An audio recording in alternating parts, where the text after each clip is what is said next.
اس لیے حضرت علی نے کہا تھا لوگوں کسی سے الجھو نہ الجھو لیکن غریب سے نہیں الجھنا. کہا وہ کس لیے؟ کہا طاقتور سے الجھو کوئی تو وہ طاقت سے بدلہ لے گا اور اگر غریب سے الجھو گے اس کی آہ نہ خدا کے عرش سے ٹکرائے گی.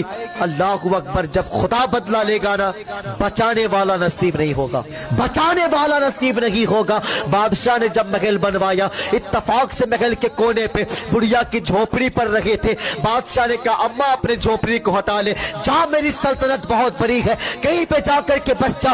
اللہ اکبر. عورت نے کہا تھا کہ بادشاہ اگر ہو سکے تو اپنے محل کو لے کر کے چلا جا, میں نہیں جانے والی. کہا وہ کس لیے؟ کہا بادشاہ جو رونق تیرے محل میں نہیں ہے وہ رونق میری جھوپڑی میں ہے. کہا وہ کیسے؟ اللہ اکبر. بڑھیا نے بہت بڑی بات کہی تھی. کہا بادشاہ تیرے محل میں رونق تیرے نوکروں کی وجہ سے ہے لیکن میری جھوپڑی میں رونق میرے بزرگوں کی یادوں کی وجہ سے ہے, بزرگوں کی یادیں شامل ہے.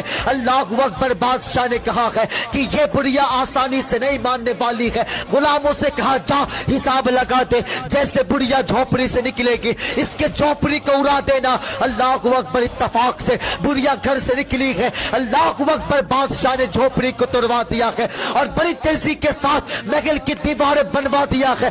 شام کو جب بڑھیا گھر کو لوٹا ہے دیکھا میری حویلی رہی. اس لیے حضرت علی نے کہا تھا لوگوں کسی سے الجھو نہ الجھو لیکن غریب سے نہیں الجھنا. کہا وہ کس لیے؟ کہا طاقتور سے الجھو کوئی تو وہ طاقت سے بدلہ لے گا اور اگر غریب سے الجھو گے اس کی آہ نہ خدا کے عرش سے ٹکرائے گی. اللہ اکبر. جب خدا بدلہ لے گا نا بچانے والا نصیب نہیں ہوگا, بچانے والا نصیب نہیں ہوگا. بادشاہ نے جب محل بنوایا اتفاق سے محل کے کونے پہ بڑھیا کی جھوپڑی پر رہے تھے. بادشاہ نے کہا اماں اپنے جھوپڑی کو ہٹا لے,